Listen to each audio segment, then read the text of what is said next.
오늘 예배는 너무나 김 빠지는 제목입니다. 교회는 건물이 아닙니다. 장소가 생기면 역사적으로 보면 그 장소를 둘러싸고 권력이 생깁니다. 장소가 생기면 그 장소에 주인이 생기면서 그 장소에 권위가 생기면서 이 권력자가 생겨요. 꼭 장소가 생기면. 신기해요. 뭐 대형 교회라고 말할 수 없지만 이제 작은 교회는 아닌 거예요. 이 정도가 되면 이제 작은 교회라고는 할 수 없는 거예요. 뭔가 삼성동까지는 그래도 작은 교회 같았잖아요, 그죠? 근데 이제는 작은 교회라고 말 못해서 좀 말씀 속에서 우리가 앞으로 다시 한번 조심해야 될 것들 되돌아봤으면 합니다. 유대인 역사 속에는 성전이라는 아주 그 신앙 생활의 중심이 있었죠. 건물 성전이 원래는 이집트에 나와서는 이동식이었죠. 이동식 천막이었다가 이게 이제 처음으로 아주 멋있는 건물로 자리를 잡게 된 게 이제 솔로몬 왕 때 완성을 했을 텐데요. 그때 그 상황을 한번 같이 들여다보죠. 열왕기상 8장입니다. 22절부터 30절까지 읽어보겠습니다. 列王記上8章22節から30節ソロモンはイスラエルの全会衆の前で主の祭壇の前に立ち手を天に述べていった。イスラエルの神、主よ、上の天にも下の地にもあなたのような神はありません。あなたは契約を守られ、心を尽くしてあなたの前に歩むあなたのしもべらに慈しみを施し、あなたのしもべである私の父、ダビデに約束されたことを守られました。あなたが口を持って約束されたことを手を持って成し遂げられたことは、今日見る通りであります。それゆえ、イスラエルの神、主よ、あなたのしもべである私の父、ダビデに、あなたが約束して、お前が私の前に歩んだように、お前の子孫が、その道を慎んで、私の前に歩むならば、お前には、イスラエルの位に座する人が、私の前にかけることはないであろう、と言われたことを、ダビデのために守ってください。イスラエルの神よ、どうぞ、あなたのしもべである私の父、ダビデに言われた言葉を確認してください。しかし神は、果たして地上に住まわれるでしょうか。見よ、天も、意図高き天もあなたを入れることはできません。まして私の建てたこの宮はなおさらです。しかし我が神、主よ。しもべの祈りと願いを顧みて、しもべが今日、あなたの前に捧げる叫びと祈りをお聞きください。あなたが私の名をそこに置く、と言われたところ、すなわち、この宮に向かって、夜昼あなたの目をお開きください。しもべが、このところに向かって祈る祈りをお聞きください。しもべと、あなたの民、イスラエルがこのところに向かって祈るときに、その願いをお聞きください。あなたの住処である天で聞いてお許しください。그 아름다운 멋진 건물 성전이 완성됐을 때 이제 솔로몬이 하나님께 한 기도죠. 이 건물이 굉장히 큰 의미를 갖는다는 게 이제 느껴지죠. 여기에 계시진 않지만 이제 아버지의 영이 여기 계시기 때문에 우리가 이곳을 향하여 기도하면 그러니까 이곳을 지키는 사람, 이곳의 주인인 사람이 막강한 힘을 갖게 되는 것이죠. 장소가 있으니까, 건물이 있으니까 이 건물에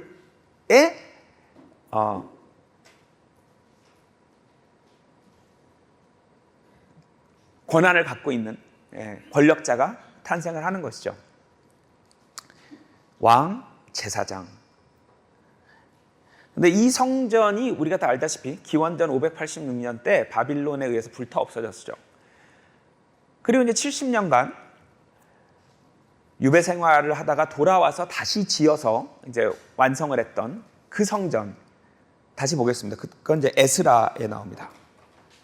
에스라 3장 10절에서 13절입니다.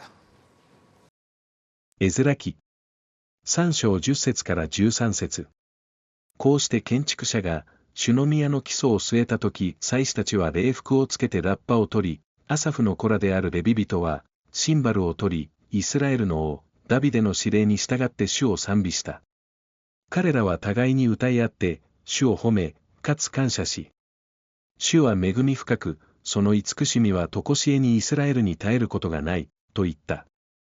そして民は、皆、主を賛美するとき、大声を上げて叫んだ。主の宮の基礎が据えられたからである。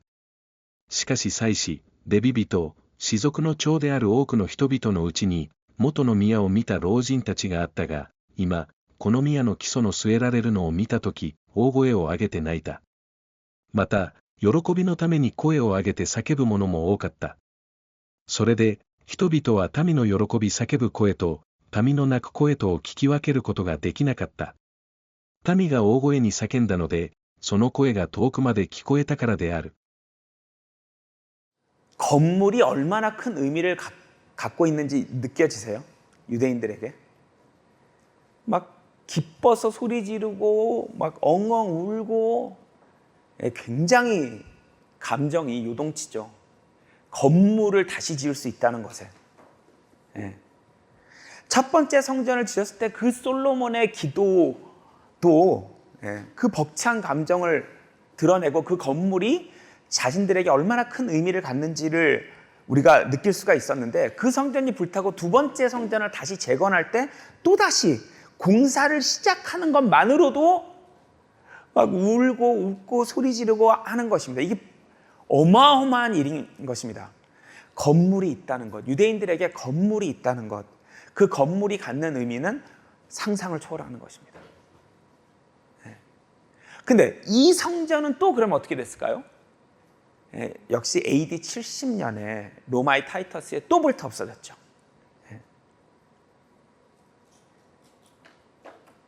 그러면 이제 우리가 알다시피 유대인들이 성전을 다시 짓고 싶어 할까요? 아니면 이제 관심이 없을까요?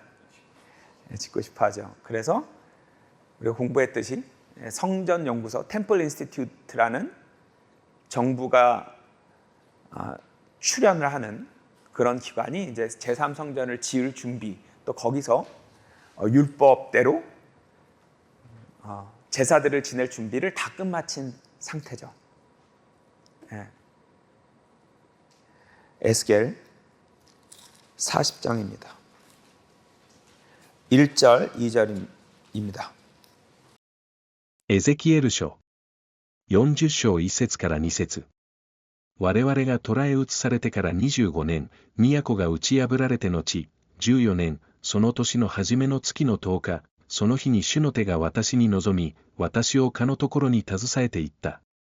すなわち神は幻のうちに、私をイスラエルの地に携えていって、非常に高い山の上に下ろされた。その山の上に、私と相対して、一つの町のような建物があった。이것이 이제 미래에 있을 제사장들의 왕국, 천년간 지속돼서 천년왕국이라고 하기도 하죠. 이 왕국의 그 통치자이신 예수님이 계시고 통치하실 장소죠. 여기서부터 쫙 그 설명이 나오죠. 우리가 그림으로도 봤죠. 축구장 한 8배 정도 되는 크기의 그 건물 성전에서 예수님이 통치를 하십니다. 계시록 7장입니다. 계시록 7장에 보면 이제 환난 때 구원을 받는 유대인 성도들, 그 다음에 이방인들이 차례로 나오죠. 그래서 이제 14만 4천 명 유대인 지파별 12,000씩에서 이제 14만 4천이 있고 뒤에 3년 반에 이제 이방인 구원을 받는 이방인 성도들 얘기가 나오는데요. 그 이후에 있을 제사장들의 왕국의 통치 모습입니다. 10절부터 15절까지 읽어보겠습니다. ヨハネの黙示録7章10節から15節。大声で叫んでいった。救いは御座にいます我らの神と子羊から来たる。御使いたちは皆御座と長老たちと4つの生き物との周りに立っていたが、御座の前にひれ伏し、髪を拝していった。アーメン、賛美、栄光、知恵、感謝、誉れ、力、勢いが、よよ限りなく、我らの神にあるように、アーメン。長老たちの一人が、私に向かって言った。この白い衣を身にまとっている人々は、誰か。また、どこから来たのか。私は彼に答えた。私の主よ、それはあなたがご存知です。すると、彼は私に言った。彼らは大きな患難を通ってきた人たちであって、その衣を子羊の血で洗い、それを白くしたのである。それだから彼らは、神の御座の前におり、昼も夜もその聖女で神に仕えているのである。御座にいます方は、彼らの上に幕屋を張って共に住まわれるであろう。 자, 15절에 성전에서의 건물입니다. 아까 에스겔 40장부터 나오는 그 건물입니다. 그래서 결국 유대인들의 꿈은 건물을 기본으로 해서 실현이 됩니다. 어떤 건물이 서야 됩니다. 그 에스겔 40장부터 나오는 그 건물이 서야 합니다.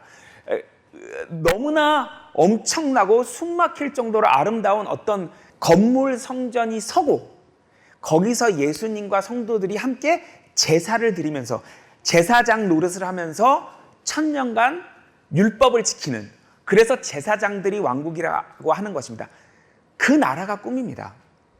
그래서 유대인들의 마음속에는 건물 성전이 있다. 유대인들의 꿈에는 건물 성전이 있다. 성전 그럼 뭐예요? 건물이에요. 그 중에서 뭐예요? 에스겔 40장부터 나오는 그 건물이요. 언젠가 다시 에덴 동산 같은 환경이 지축이 다시 똑바로 서고 6대륙이 한 대륙으로 모아서 예루살렘이 우뚝 솟았을 때 거기에 생길 축구장 8배 사이즈의 그 아름다운 성전, 거기서 주님과 우리가 함께 제사를 드리며 드디어 지킬 수 없었던 모세의 율법을 완전히 지키는 그 나라. 그 뒤에 이제 새하늘 새 땅이 또 있겠지만 1차적으로 꿈이 완성되면 그 꿈의 중앙에는 뭐가 있어요? 건물 성전이 있어요. 근데 바울의 편지들과 바울 바깥에 있는 성경을 구분을 안 하고 이때까지 2000년간 공부를 해오다 보니 한국인도 미국인도 영국인도 프랑스인도 멕시코인도 러시아인도 다 반유대인이 되었어요. 그래서 건물에 대한 로망이 생겼어요. 건물에 대한 환상이. 그래서 여러분, 수많은 교회에서 교회 이렇게 크게 지을 때 뭐라고 불러요? 그 교회를 성전이라고 부르잖아요. 뭐 성전 신축 기금 막 이러면서 헌금 많이 내게 하고. 건물 성전의 개념이 굉장히 많이 들어와 있는 거예요. 그래서 우리 오늘 이 좋은 건물 첫 예배에서 제가 여러분들과 나누고 싶은 말씀은 우리 이방인들의 그 아름다운 꿈속에는 건물 성전이 없다는 거예요.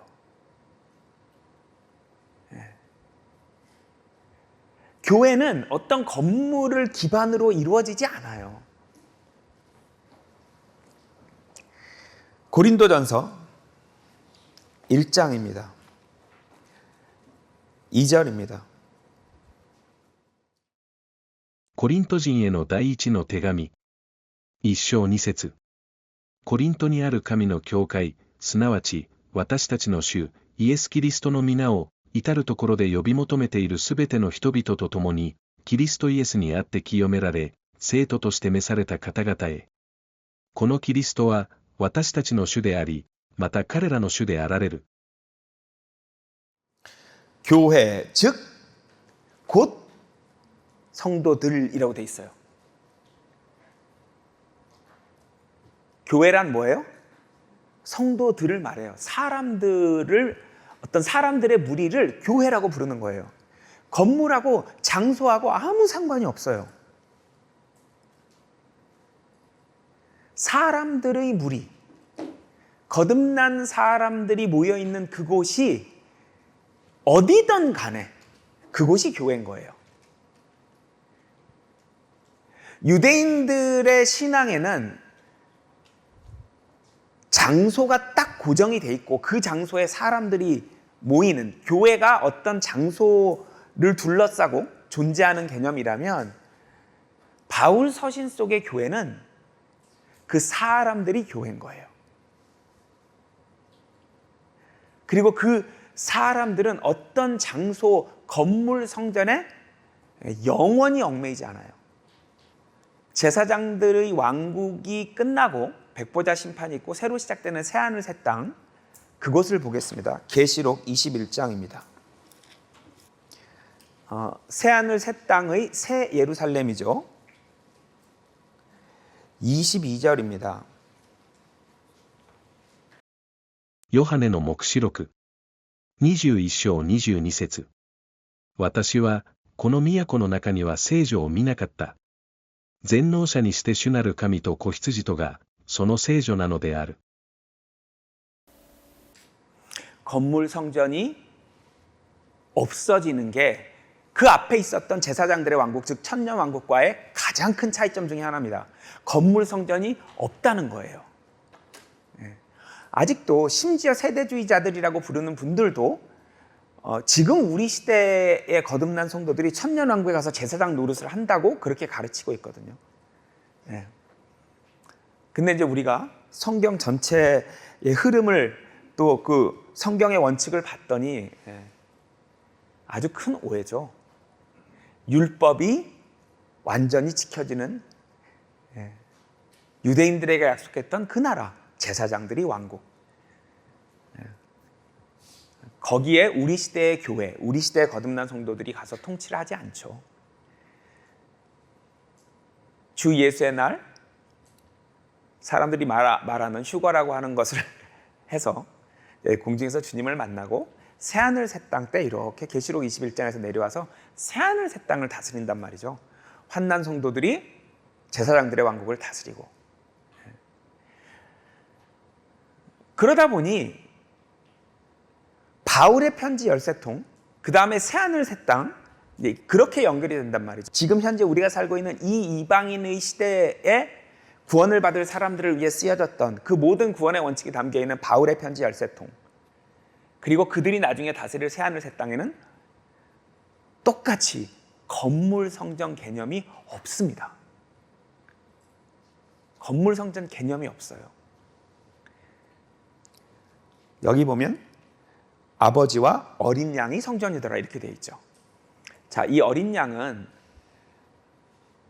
예수님을 가리키는 말이기도 하지만 예수님과 그의 아내인 우리 시대의 교회를 합쳐서 일컫는 말이기도 합니다. 그래서 예수님과 우리를 합친 그 어린 양입니다. 부부의 이름입니다. 부부의 이름은 남편의 이름을 따라가거든요. 그래서 이 부부의 이름이 어린 양에서 우리가 성전이라고요. 우리와 예수님이 성전이라는 것입니다. 자, 새하늘 새 땅도 그렇고 바울 편지 안에서도 그런 것입니다. 에베소서 2장입니다. 20절부터 22절입니다. エペソ人への手紙2章20節から22節また、あなた方は、使徒たちや預言者たちという土台の上に建てられたものであって、キリストイエスご自身が、隅の頭石である。このキリストにあって、建物全体が組み合わされ、主にある聖なる宮に成長し、そしてあなた方も、主にあって、共に建てられて、霊なる神の住まいとなるのである。 자, 21절에 누가 성전이래요? 누가 성전이 된대요? 우리가 성전이래요. 우리가. 이건 바울 서신 바깥에서는 상상을 할 수 없는 개념이에요. 아니, 그 건물 성전을 기다리고 있는 그 유대인 성도들한테 이게 무슨 얘기예요? 우리가 성전이라니. 너무나 충격적인 얘기인 거예요. 제가 예루살렘에서 오랫동안 지낼 때 제가 묵은 호텔 그 복도에 그 에스겔 성전 사파가 있더라니까요. 그게 그들의 꿈이에요. 그 건물만 기다리고 있는 사람한테 우리가 성전이야 이래버리면 너무 충격적이고 절망을 한단 말이죠. 기다리고 있는 건물 성전이 있는데 우리가 성전이라니 이게 무슨 말이야? 상상도 못할 얘기입니다. 그래서 오직 바울 서신에만 나오는 이야기입니다. 우리가 성전이야, 너희가 성전이야. 이건 굉장히 충격적이고 말도 안 되는 얘기입니다. 유대인들에게는. 바울 서신 바깥에서는 이런 얘기가 나올 수도 없습니다. 고린도전서 6장입니다. 19절입니다. コリント人への第一の手紙。6章19節。あなた方は知らないのか。自分の体は、神から受けて自分のうちに宿っている聖霊の宮であって、あなた方は、もはや自分自身のものではないのである。그러니까 자꾸 성도들에게 성전이라고 하는 건 이건 유대인들에게 용납할 수도 없는 얘기고 이해할 수도 없는 얘기고 충격적인 얘기인 거예요. 아니 기다리고 있는 성전인데 왜 자꾸 이렇게 사람에게 성전이라고 하냐 이거예요. 근데 바울은 지금 새하늘 새 땅을 다스릴 사람들에게 얘기하고 있는 거잖아요. 새하늘 새 땅에는 건물 성전이 있었어요, 없었어요? 우리가 성전이었잖아요. 그죠? 예수님과 함께. 이미 그거와 연결돼서 얘기를 하고 있는 거란 말이에요. 우리가 밀크 시리즈 하나님의 왕국에서 공부를 했었죠.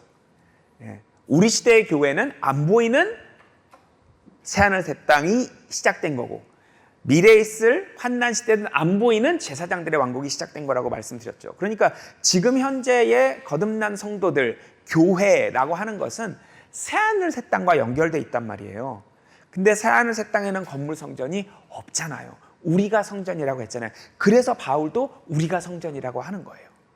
반대로 제사장들의 왕국에서는 그 아름다운 에스겔 성전이 있기 때문에 절대로 성도들에게 성전이란 말을 못하는 거예요.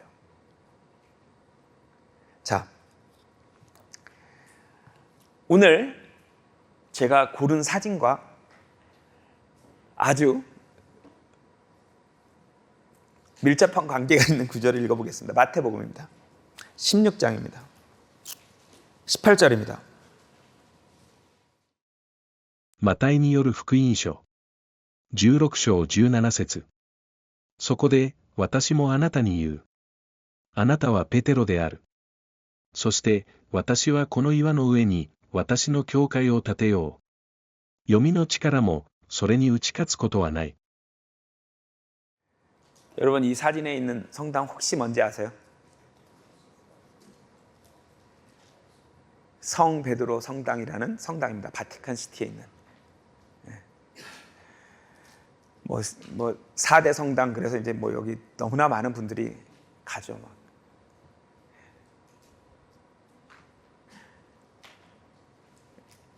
이게 왜 성 베드로 성당인지 아시는 분? 여기 지하에요. 베드로의 시신이 묻혀 있대요. 첫째, 사실인지 아닌지 아무도 모르고요. 그러나 인정, 진짜 시신이 있다고 칩시다. 뭐 성경적으로 아무 근거도 없지만 이 구절이 그거와 아무 상관이 없어요. 자, 예수님께서 베드로야, 내가 이 반석이 베드로를 가리키시면서 말씀하신 거게요? 본인을 가리키면서 말씀하신 거게요? 예. 본인을 가리키면서 말씀하신 거예요. 예. 이 반석이 자기 자신을 가리키신 거란 말이에요. 예. 성경에서 구약, 신약 반석 쳐보이면 그냥 무조건 예수님입니다. 그렇게 생각하시면 됩니다. 거의. 예. 인간을 반석이라고 그리스어로는 페트라라고 합니다. 이렇게 들어서 어디에 올려놓고 이럴 수 있는 돌 말고요. 안반이요. 안반. 이 반석은 그리스도시라. 우리의 반석이신 주님. 언제나 반석은 주님입니다. 성경에서. 왜 갑자기 여기서 피터, 페트로스, 돌멩이. 여러분 안반, 이 안반석하고 돌은 전혀 다른 거예요. 예. 예수님께서 자기 자신을 손가락으로 가리키시면서 이 반석 위에 교회를 세우겠다고 하신 거예요. 첫째, 베드로 위에 세우겠다고 하신 게 아니에요. 예수님을 모퉁이 돌이라고 했잖아요. 성경에서 계속. 예. 모퉁이 돌, 반석은 다 누구여야겠어요? 베드로요? 아니면 예수님이요? 예수님이죠. 네, 이걸 베드로로 해석을 한 다음에 여기 지하에 시신이 있습니다 해서 이 교회만 교회인 거예요. 지구상에 있는 모든 교회는 자기들의 권위가 없는 거예요. 자기들이 갖고 있는 권위가. 왜? 여기 마태복음 16장 18절 봤지? 베드로 위에 교회를 세운다고 했는데 우리만 베드로 위에 세웠어. 이렇게 된 거예요. 예. 장소를 가지면 뭐가 생긴다고요? 권력이 생겨요. 그 장소에 가야 되잖아요. 잘못된 사람들이 지키고 있더라도 어떻게 해요? 거기에 가야 되는데. 그래서 권력이 생기는 거예요. 교회가 건물이나 장소가 되면 거기서 권력이 생기는 거예요. 지금 우리가 모이는 이 장소가 교회면 우리 교회가 잘못된 길로 간다고 여길 떠난 사람들이 교회를 떠난 게 돼요.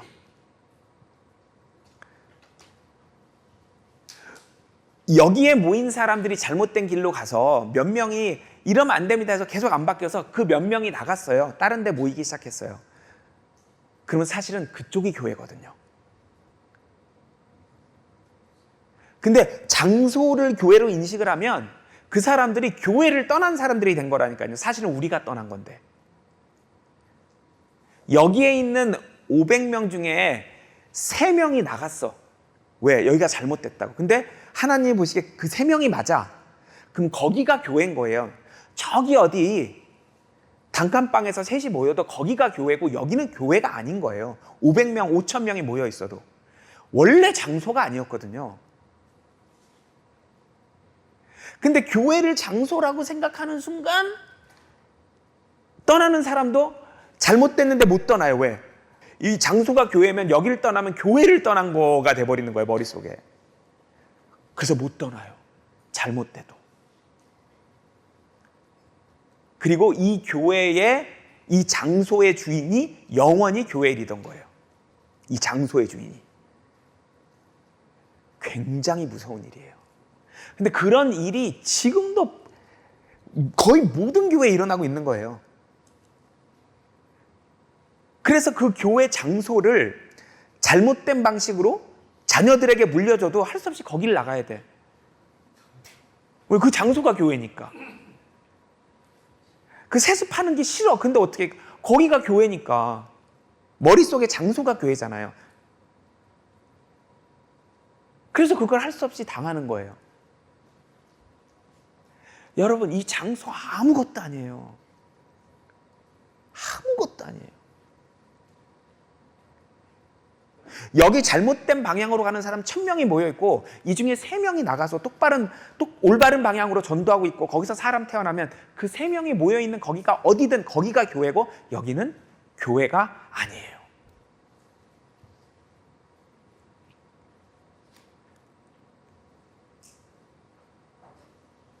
장소 개념을 버려야 돼요.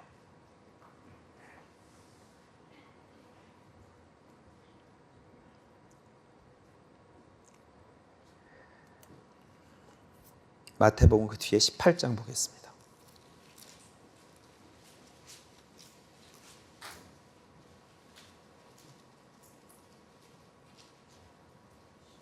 (19절) (20절입니다) マタイによる福音書。18章19節から20節。また、よく言っておく。もし、あなた方のうちの2人が、どんな願い事についても、地上で心を合わせるなら、天にいます私の父は、それを叶えてくださるであろう。2人、または3人が、私の名によって集まっているところには、私もその中にいるのである。 두세 명이 모여서 하나님 일하고 있으면 성령님이 그 가운데서 교제시켜 주시면 그곳이 어디든 그곳이 교회입니다.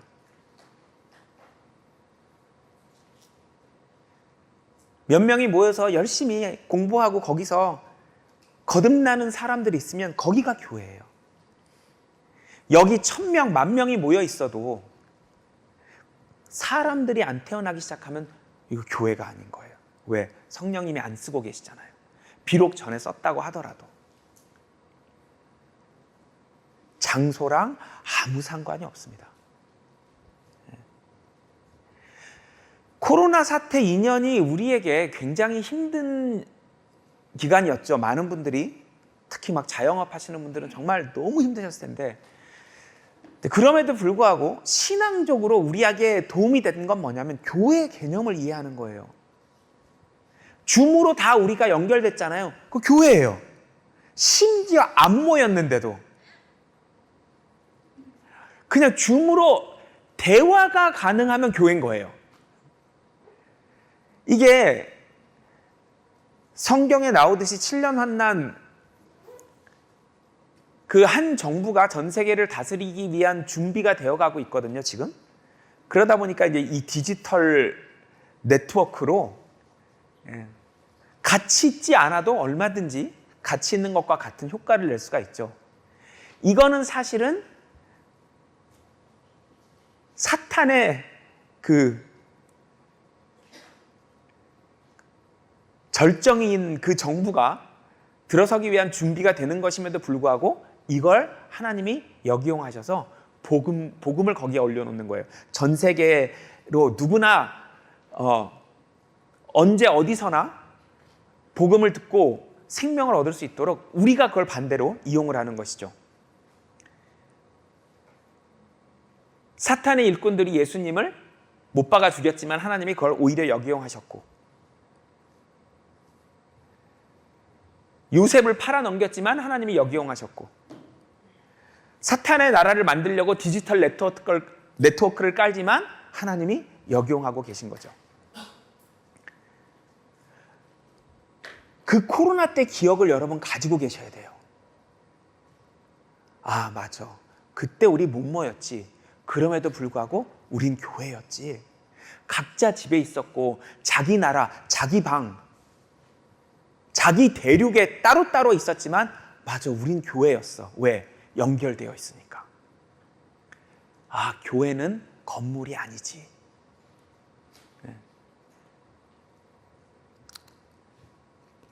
고린도전서 1장입니다. 9절입니다. コリント人への第一の手紙。一章9節。神は真実な方である。あなた方は神によって召され、御子、私たちの主、イエス・キリストとの交わりに入らせていただいたのである。 교제가 되면 교회인 거예요. 안 모여도. 근데 이제는 정말 이 디지털 네트워크의 발달로 SNS 혹은 뭐 줌, 뭐 카톡, 텔레그램 이런 걸로 교제가 되잖아요.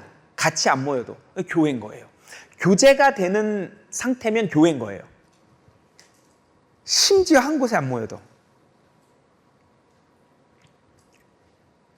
핵심은 교제에 있어요. 거듭난 사람들이 있는 그 무리에서 의사소통이 가능하면, 교제가 가능하면 교제를 하고 있는 그 순간 교회예요, 교회. 빌레몬서 1장입니다. 6절입니다. ピレモンへの手紙。一章6節。どうか、あなたの信仰の交わりが強められて、私たちの間で、キリストのためになされているすべての良いことが知られてくるようになってほしい。 교제를 하면서 하나님에 대해서, 하나님의 말씀에 대해서, 하나님의 법과 원칙에 대해서 점점점 우리가 알아가는 거거든요. 이거를 하고 계신 거예요, 하나님이.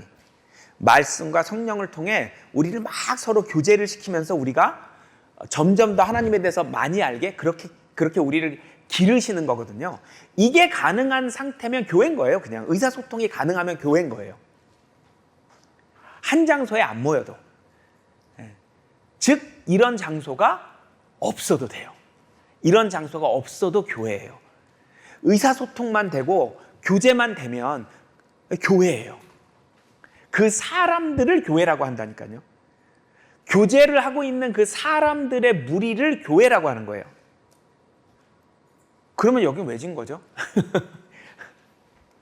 그럼 여기 왜 져요, 우리? 앉아도 되잖아요. 우리가 의사소통만 가능하면 우리 사람, 이 집단을 교회라고 하는 거니까 장소 없어도 되잖아요. 요한 2서입니다. 12절 읽어보겠습니다. ヨハネの第二の手紙。一章12節。あなた方に書き送ることはたくさんあるが、紙と墨とで書くことはすまい。むしろ、あなた方のところに行き、直接話し合って、共に喜びに満ち溢れたいものである。 아, 서로 얼굴을 맞대고 그렇게 교제할 때 조금 더 신나고 재밌고 효과적이구나. 물론 요즘 이제 화상통화가 돼서 얼굴을 맞대고란 말조차도 디지털 네트워크에서 구현이 되죠. 근데 여러분 조금 다르죠, 그죠? 어때요, 여러분? 현장에 오셔서 섬김조인조가 이제 와서 예배 보시고 교제하시는 날 다 똑같은 말씀하세요. 야, 이게 똑같은 건데 화면하고 보는 거랑 뭔가 다르다. 같은 공기를 숨쉰다는 자체가, 그리고 반가워해하고 손을 한 번씩 잡을 수 있다는 그게 참 다르다. 네. 그 옆에 요한 3서입니다. 13절 14절입니다. ヨハネの第三の手紙。一章13節から14節。あなたに書き送りたいことはたくさんあるが、墨と筆とで書くことはすまい。すぐにでもあなたに会って、直接話し合いたいものである。 네, 글씨로 주고받을 수도 있지만 얼굴 보고 하는 게 훨씬 좋고, 요즘 이제 디지털로 얼굴 보고 할 수 있지만 그래도 실제 만나면 또 다르다는 거예요. 그래서 이 장소를 우리가 만든 이유는 아직까지는 얼굴을 보고 손을 잡을 수 있는 때기 때문에, 왜 이게 얼마나 갈 수 있을지 모릅니다. 여러분, 코로나 사태 같은 사태가 언제든지 또 일어나면 우리 다시 그때로 돌아가고 이제 못 만날 확률이 많아요. 이 상태가 계속 갈 거라고 생각하지 마세요. 그래서 우리가 이렇게 손잡고 그랬어 하고 얼굴과 얼굴 맞대고 얘기할 수 있는 게 언제까지일지 전혀 몰라요. 그러나 아직까지는 그렇게 할 수 있고, 분명히 그게 더 효과가 좋기 때문에 교제를 하는 데 있어서 그냥 힘내랑 어깨 한번 두드려주면서 힘내랑 다르고, 울지마 하는 거랑 휴지 잘라서 주면서 울지마 하는 거랑 아직은 다르기 때문에, 그래, 할 수 있을 때 이렇게 조금이라도 더 끈끈하게, 더 효과적으로 손을 잡을 수 있을 때 손을 잡고, 서로 어깨를 토닥여 주실 때 어깨를 토닥여 주면서 그렇게 해보자. 언제까지 할 수 있을지 모르겠지만 할 수 있을 때까지 해보자. 그래서 만든 거예요. 이게 없어도 교회는 아무 문제 없어요. 우리가 장소가 없어도 아무 문제 없어요. 네. 이 장소는 하나님의 일을 하는 사람들이 사라지는 그 순간, 성령님이 여기서 일을 안 하시는 그 순간 아무것도 아니에요. 네. 여기서 하나님이 일을 안 하시고 계시면 베드로 시체가 있건 누구 시체가 있건 아무 상관이 없습니다. 뭐 옛날에 12제자의 시신이 다 묻혀 있다고 해도 그게 뭐예요?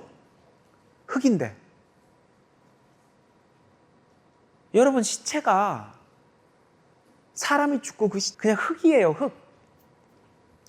그 12제자 영혼은 다 낙원에 가 있잖아요. 이 지하에 묻혀 있는들 그게 뭐예요, 그게? 근데 그게 어마어마한 권력을 만들어요.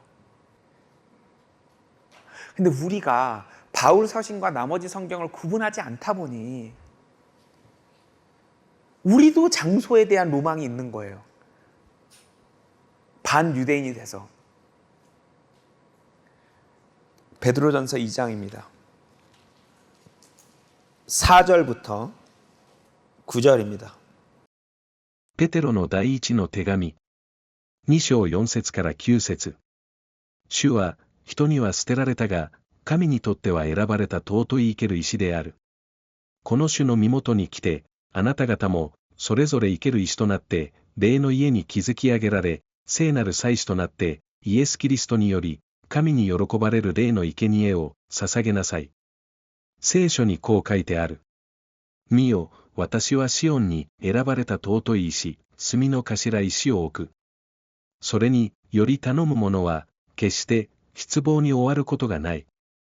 この石は、より頼んでいるあなた方には尊いものであるが、不信仰な人々には、家造りらの捨てた石で、隅の頭石となったもの、また、つまずきの石、妨げの岩である。しかし、彼らがつまずくのは、御言葉に従わないからであって、彼らは、実は、そうなるように定められていたのである。しかし、あなた方は、選ばれた種族、祭司の国、聖なる国民、神につける民である。それによって、暗闇から驚くべき、御光に招き入れてくださった方の御業を、あなた方が語り伝えるためである。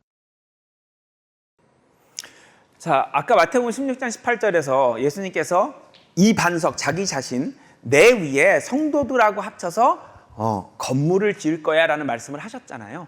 내 위에 지어지는 집이 교회야, 나랑 교회랑 합쳐서 어떤 건물이 돼 라고 말씀을 하셨어요.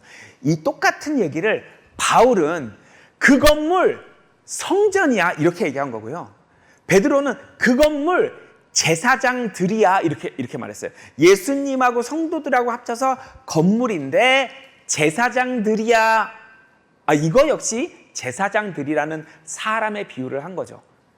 근데 같은 얘기 같지만 바울은 성도들에게 제사장들이라고 말한 적이 있다 없다. 13통 편지 전체를 통틀어서 한 번이라도 있다 없다. 없다. 바울 서신에서는 성도들을 너희 제사장들이야 라고 말한 적이 한 번도 없고요. 비슷한 얘기는 했지만 그 얘기는 안 했습니다. 반대로 바울 서신 바깥에서는 성도들에게 성전이야 라는 말을 한 번이라도 했게요, 안 했게요? 한 번도 안 해요. 바울 서신 바깥에는 성도들에게 너희 제사장들이야 라는 말은 하지만 성전이야 말은 단 한 번도 안 하고, 반대로 바울 서신에서는 성도들에게 너희 성전이야 라는 말은 반복적으로 하지만 너희 제사장들이야 라는 말은 한 번도 안 합니다. 물론 비슷한 얘기들은 합니다. 비슷한 얘기를 하고 같은 얘기를 안 하는 이유가 있습니다. 왜? 새하늘 새 땅에는 성전이 없고 우리가 성전이라고 해서 미리 성전이라고 하는 거예요. 새하늘 새 땅의 통치자들이 될 이 시대의 교회에게 미리 성전이라고 하는 거예요. 대신 제사장들이란 말을 할 수가 없는 게, 제사장이라는 말을 하는 순간 건물 성전이 있어야 돼요. 제사장이라는 말은 건물 성전을 근거로 하는 말이에요. 네. 나중에 환난 시대의 성도들이 실제로 에스겔 성전에서 제사장 노릇을 하잖아요. 그래서 미리 7년 환난 때부터 너희 제사장들이야. 지금은 이방인들을 전도하지만 나중에는 예수님하고 같이 제사장 할 거야. 어디서? 건물 성전에서. 그래서 특히 바울은 우리에게 조금도 건물 성전의 개념을 안 심어줍니다. 전혀. 아예. 너희가 성전이야 그냥 해버린 거예요. 우리가 성전이면 끝난 거예요. 우리가 성전이라는데 건물이 들어올 구석이 없잖아요. 어디. 네. 아마도 예루살렘에 제3성전이 지어지는 순간이 오면 전 세계 기독교인들 어마어마하게 몰려갈 겁니다. 왜? 반유대인 돼 있거든요. 드디어 에스겔에 나오는 그 성전이 섰어. 왜? 건물이 의미가 있으니까, 머릿속에. 제가 예루살렘에 있을 때 한, 한국어가 써진 관광버스가 무지하게 와요. 무슨 관광 한국 분들 너무 많아요. 제3성전 서면 어떨까요? 한국 거의 탑5 안에 또 이 적은 인구 중에 아마 이렇게 쫙 무슨 관광 많을 겁니다. 교회는 건물이 아니고 우리에게는 성전도 건물이 아닙니다.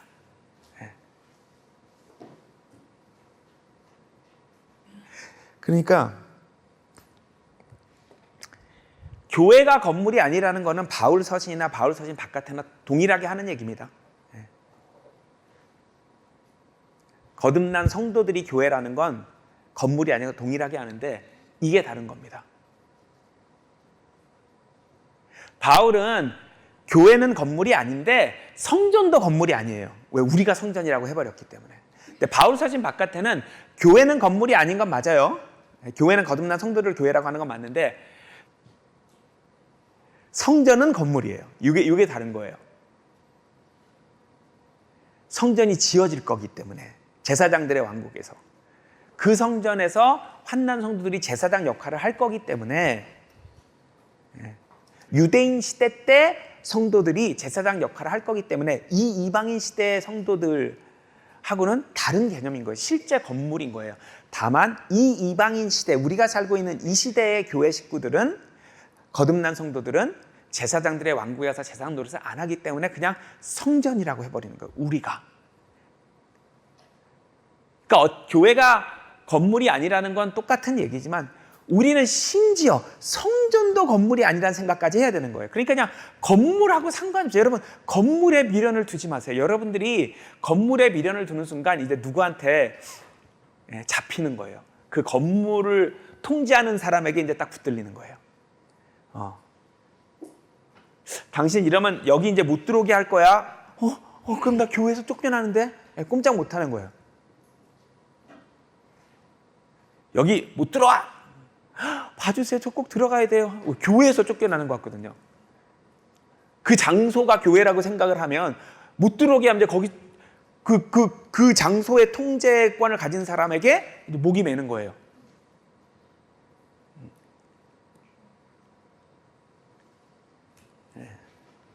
성전도 건물이 아니고 교회도 건물이 아닙니다.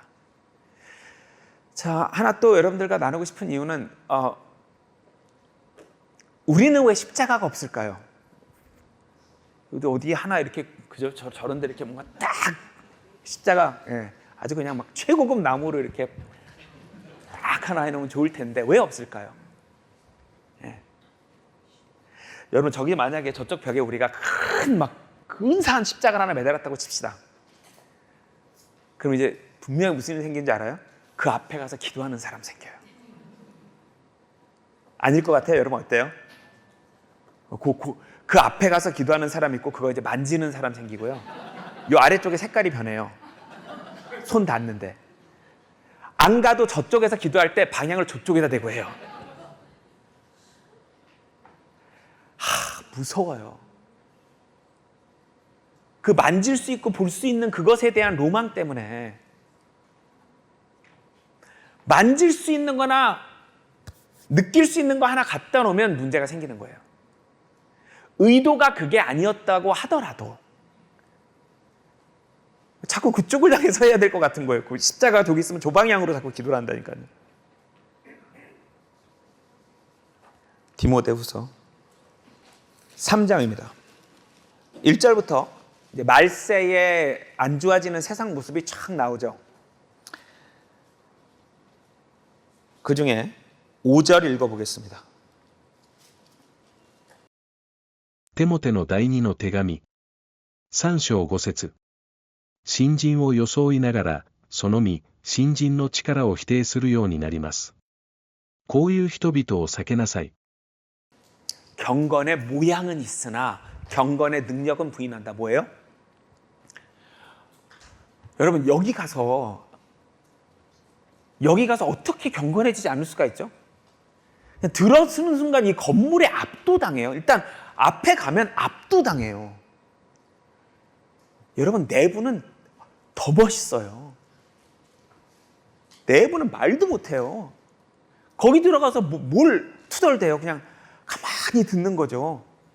그 어마어마한 권위의 그 종교성에 눌려버린다니까요. 순종할 수밖에 없는 상태가 돼버려요. 이 건물 때문에. 예. 경건의 모양이 있잖아요. 근데 이 경건의 모양이 무서운 거예요. 여러분, 저기에 큰 십자가가 있고 여기에 그 스테인드 글래스 쫙 고딩 양식에 막 이렇게 돼 있으면 여러분, 박시현 씨 틀린 것 같은데 이런 말 잘 못해요. 박시현 씨 아닌 것 같아요. 이렇게 말을 못해요. 왜? 제가 그걸 힘입어서, 그죠? 예. 여기 막 이렇게 십자가 모양을 파서 그 뒤에서 빛이 쫙 나오고 제가 여기 서 있으면 어떻게 틀렸다고 말하기가 쉽지 않죠. 예. 경건의 모양은 있으나 경건의 능력은 부인하는 거면 사람이 안 거듭나는데 괜찮아. 진짜 경건은 생명이 태어나야 되잖아요. 말씀을 공부하고 배워서 더 잘 설명해서 매년 더 좋은 세미나라고 매년 더 좋은 밀크를 하면서 막 사람들이 태어나고, 이게 경건의 능력이잖아요. 이게 본질이거든요. 말씀 안에서 성장하고 우리가 하나님의 제자로서 자녀로서 성장하고 그로 인해 새 생명이 자꾸 태어나는, 이게 경건의 능력이고요. 경건의 모양은 뭐냐면 이런 거예요. 이런 거. 이 경건의 모양 무섭습니다. 정말 무서워요. 거기 심지어 지하에 베드로 시체 있으니까 조용하래. 복종하래 그냥. 예. 그 성경적으로 틀린 것 같은데 지하에 베드로님이 계신데 얼마나 무서운 말이에요. 경건의 모양은 있으나 경건의 능력을 부인하는, 그게 말세래요. 세상이 악해질수록 점점 더 이 경건의 모양으로 사람을 압도하는 거예요. 숨 쉬지 못하게. 덤비지 마, 복종해, 대들지 마, 헌금 내. 예. 여러분, 성공한 2단 사입이 보세요. 다 어떤, 그죠? 주로 서울 외곽에 어떤 장소들이 있잖아요. 딱 가면 장소에 압도당하는 거예요. 장소에. 경건의 모양은 있는 거예요. 경건의 모양. 누가복음 20장입니다. 45절부터 47절입니다. ルカによる福音書。20章45節から47節。民衆が皆聞いているとき、イエスは弟子たちに言われた。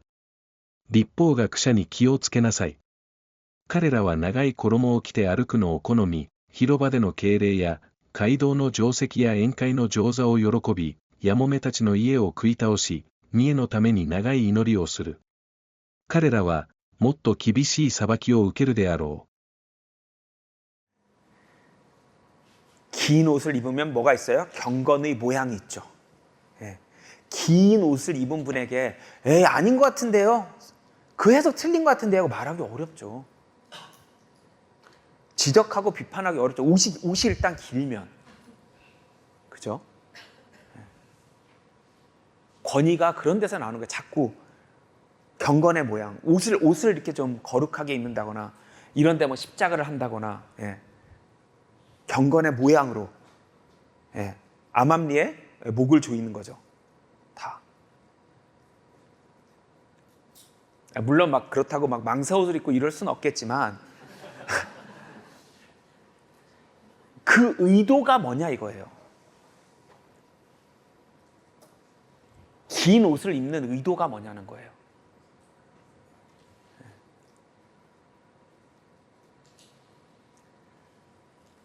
이 장소가 장터 같았으면 좋겠어요.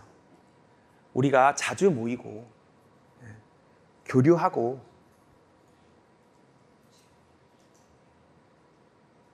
조모임 하려고 삼성동을 배회하시던 그 많은 분들이 배회하는 시간을 좀 줄여서 조금 더 즐겁고 편안하게 재밌게 조모임 할 수 있도록, 그냥 그걸 위한 장소죠.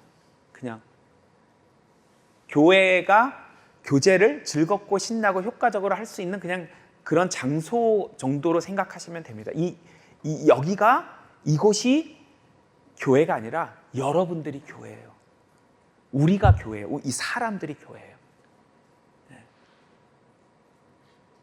이 장소가 우리 모두에게 그렇게 각인되길 바랍니다. 예레미야 23장 읽어보겠습니다. 23장 24절입니다. エレミヤ書23章24節主は言われる。人は密かなところに身を隠して私に見られないようにすることができようか。主は言われる。私は天と地とに満ちているではないか。 누가 하나님을 어디다 가둘 수 있습니까? 하나님이 어디 계시다고 말할 수 있냐 이거예요. 온 우주보다 더 크신 분이에요.